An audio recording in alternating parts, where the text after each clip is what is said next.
Get your free copy of the complete tutorial at www.teachucomp.com/free. It's easy to control the borders of your tables using CSS.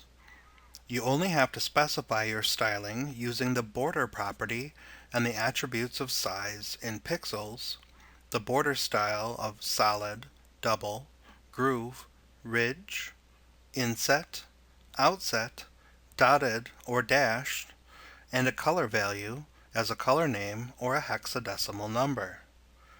You can assign a single border style to the table, table header, and table data elements, or you can have a different size, style, and color for each element. When styling borders this way, your table will have a double border as each element has its own border. To have a single table border, you use the border-collapse property, which will be covered in the next lesson.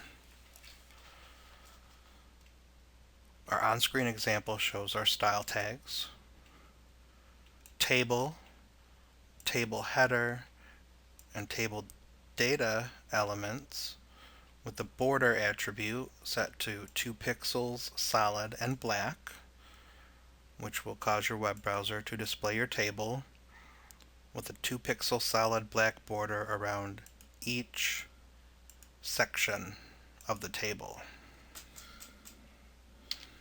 Like what you see? Pick up your free copy of the complete tutorial at www.teachucomp.com/free.